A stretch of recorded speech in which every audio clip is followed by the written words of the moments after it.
Yuk, mulai. Assalamualaikum warahmatullahi wabarakatuh. Selamat pagi teman-teman dan Bapak Dr.M. Lutfi Oktarianto, MPD, selaku dosen pengampu filsafat dan teori pendidikan. Di sini kami dari kelompok 11 ingin mempresentasikan hasil diskusi kami terkait aliran filsafat perennialisme dan implikasi dalam pendidikan. Sebelum itu, perkenalkan nama saya Dwi Sulistiani dan teman saya. Saya Nadia Maulidatul Hasana.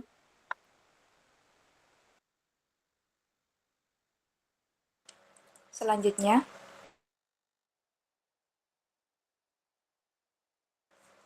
apa itu perennialisme? Perennialisme. Secara etimologis, perennialisme diambil dari kata perennial dengan tambahan isme. Perennial berasal dari bahasa Latin yaitu perennis yang kemudian diadopsi ke dalam bahasa Inggris, berarti kekal selama-lamanya. Sedangkan tambahan isme di belakang mengandung pengertian aliran atau paham. Istilah kekal atau abadi digunakan untuk menggambarkan pandangan bahwa ada nilai-nilai dan kebenaran universal yang ada terus ada sepanjang waktu, tidak terpengaruh oleh perubahan sejarah atau budaya. Perennialisme berargumen bahwa ada kebenaran yang mendasari semua agama, yang bersifat abadi dan tidak berubah, mencakup pemahaman tentang Tuhan dan realitas spiritual yang sama di berbagai tradisi. Perennialisme melihat perkembangan kebudayaan sebagai pengulangan dari nilai-nilai masa lalu, sehingga mengaitkan nilai-nilai abadi dengan tradisi yang telah ada sejak lama. Selanjutnya,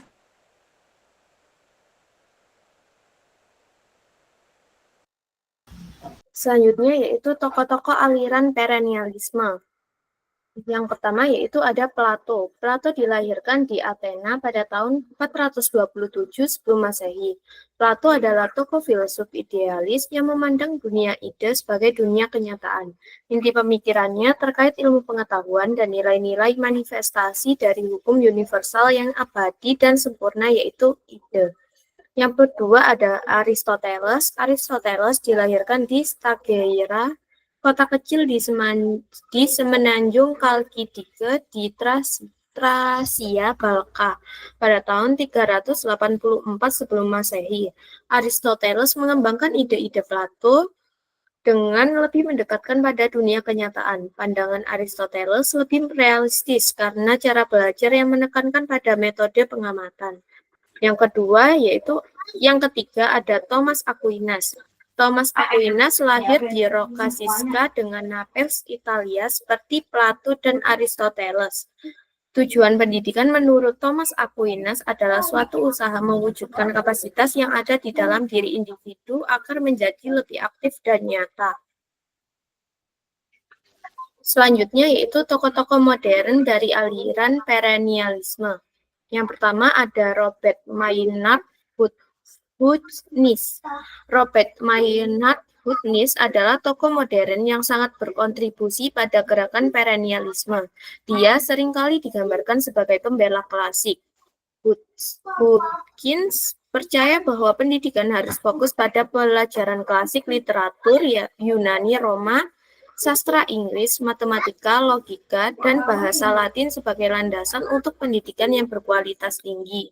Yang kedua ada Mortimer J. Adler, yang merupakan tokoh penting dalam gerakan perennialisme modern. Bersama Robert Hutchins, mereka bersama-sama mendirikan Great Books Foundation, organisasi nirlaba yang bertujuan untuk mempromosikan literatur klasik dan pendidikan yang lebih holistik.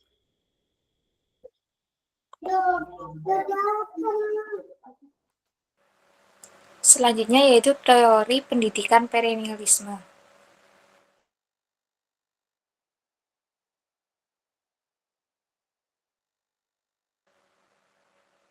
Pada teori ini terdapat 5, yaitu teori dasar dalam belajar. Yang pertama yaitu mental disiplin sebagai teori dasar, bahwa latihan dan pembinaan berpikir mental disiplin adalah salah satu kewajiban tertinggi dari belajar dalam proses belajar, serta di sini itu lebih menekankan kemampuan berpikir kritis. Yang kedua yaitu rasionalis dan asas kemerdekaan. Tujuan utama, otoritas berpikir harus disempurnakan mungkin. Maksud dari kemerdekaan yaitu membantu manusia untuk menjadi dirinya sendiri, be himself, sebagai esensial self yang membedakan daripada makhluk-makhluk lain. Selanjutnya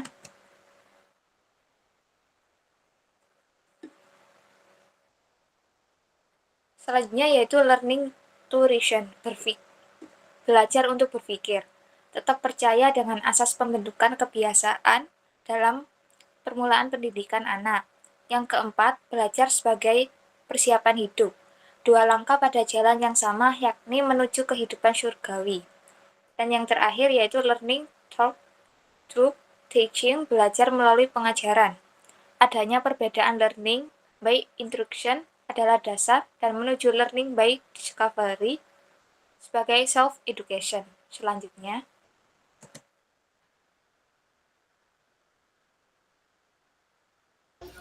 Selanjutnya yaitu konsep pendidikan perennialisme. Di sini ada tujuan pendidikan, yaitu membantu peserta didik menyiapkan dan mengintegrasikan nilai-nilai kebenaran yang abadi agar mencapai kebijakan dan kebaikan dalam hidup. Yang kedua, ada metode. Pada perennialisme, metode belajar yang digunakan yaitu membaca dan berdiskusi. Membaca dan mendiskusikan karya besar pada The Great Books untuk mendisiplinkan pikiran. Selanjutnya yaitu kurikulum, bersifat subjek center, berpusat pada materi pelajaran. Materi pelajaran harus terarah kepada pembentukan rasionalitas manusia. Mata pelajaran memiliki status tertinggi yang mempunyai rasional kontak. Aliran perennialisme membedakan kurikulum pada pendidikan dasar sebagai persiapan bagi kehidupan di masyarakat. Kurikulum utamanya yaitu membaca, menulis, dan berhitung.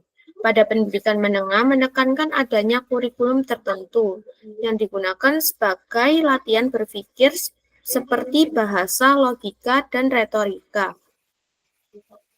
Pada pendidikan tinggi memiliki prinsip untuk mengarahkan dalam mencapai tujuan kebijakan intelektual. Sedangkan pada pendidikan orang dewasa memiliki nilai utama pendidikan orang dewasa secara fisiologis, yaitu mengembangkan sikap bijaksana agar dewasa dapat memerankan perannya sebagai pendidik bagi anaknya. Yang terakhir yaitu ada peranan guru dan peserta didik. Guru sebagai murid yang mengalami proses belajar serta mengajar, guru mengembangkan potensi sebagai self-discovery dan ia melakukan moral auditory atau otoritas moral atas murid-muridnya.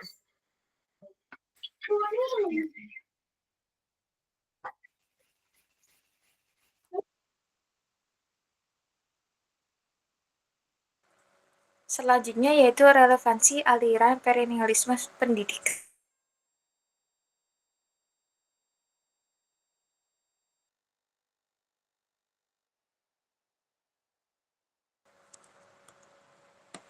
Relevansi aliran perennialisme yang pertama, penekanan pada pengetahuan klasik yang dibagi menjadi 3, yaitu kurikulum berbasis literal art, mata pelajaran seperti filsafat, sejarah, bahasa Latin, fokus pada karya Great Books yang telah dijelaskan di slide presentasi sebelumnya.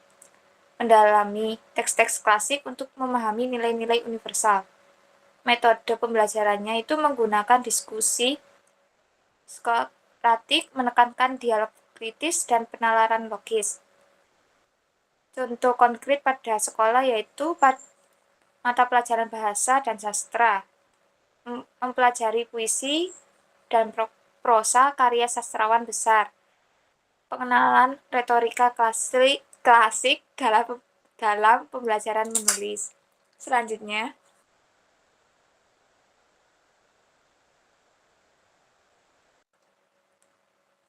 yang kedua yaitu pengembangan kemampuan berpikir.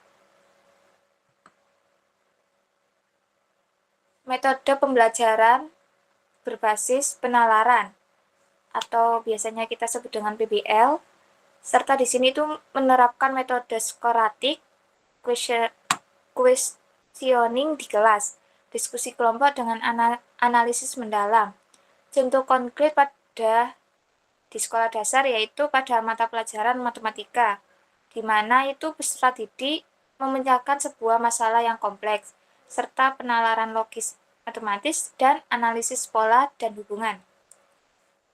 Serta di sini tuh ada tekniknya, yaitu teknik pembelajaran kritis dengan cara analisis teks secara mendalam, pembuatan peta konsep, dan studi kasus.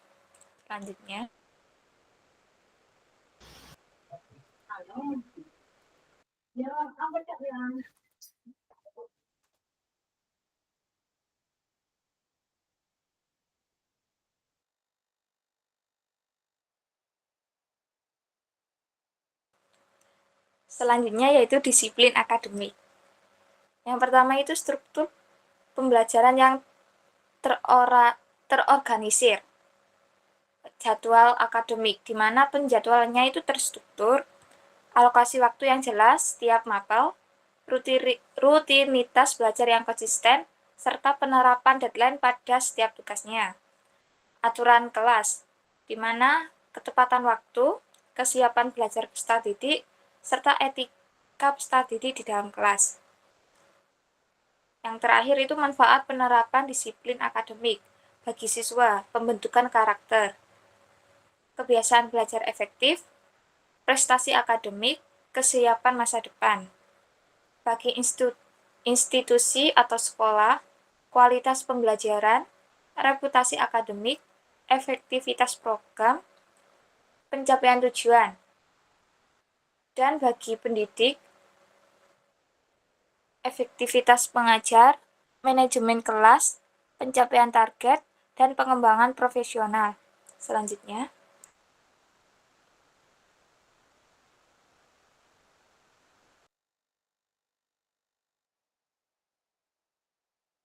Selanjutnya yaitu kelemahan dan kelebihan teori pendidikan perennialisme.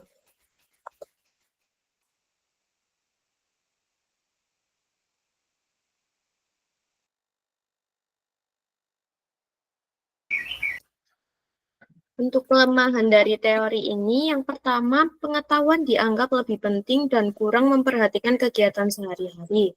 Kurang menerima adanya perubahan-perubahan karena banyak menimbulkan kekacauan, ketidakpastian, dan ketidakteraturan, terutama dalam kehidupan moral, intelektual, dan sosiokultural. Yang ketiga, fokus perennialisme mengenai kurikulum, yaitu disiplin-disiplin pengetahuan abadi. Hal ini akan berdampak pada kurangnya perhatian pada realitas peserta didik dan minat peserta didik. Yang keempat, mengabadikan kurikulum yang telah ditentukan yang menjadi tradisi sekolah. Dan yang terakhir, dalam pendidikan perennialisme, peserta didik menjadi orang yang mementingkan diri sendiri. Ia menjadi manusia yang tidak memiliki self-disiplin dan tidak mau berkorban demi kepentingan umum.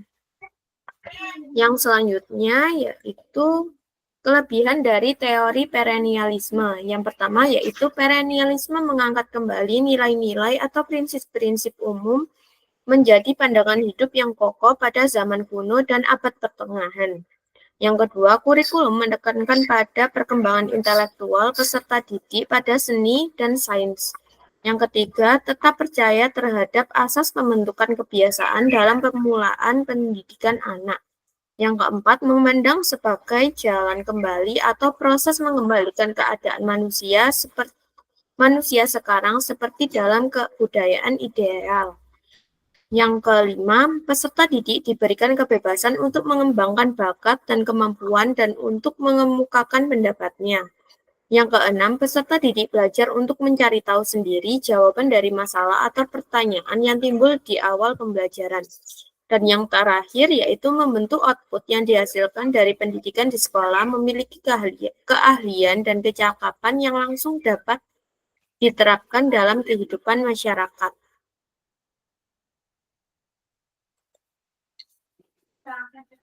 Jadi kesimpulan dari materi kita hari ini yaitu aliran perennialisme merupakan aliran dalam filsafat pendidikan yang memandang bahwa kepercayaan aksiomatis zaman kuno dan abad pertengahan perlu dijadikan dasar pendidikan sekarang. Pandangan aliran ini tentang pendidikan yaitu belajar untuk berpikir. Oleh sebab itu, peserta didik harus dibiasakan untuk berlatih berpikir sejak dini. Perennialisme juga memiliki formula mengenai jenjang pendidikan berdasarkan kurikulum, yaitu pendidikan dasar dan sekolah menengah, pendidikan tinggi, dan adult education.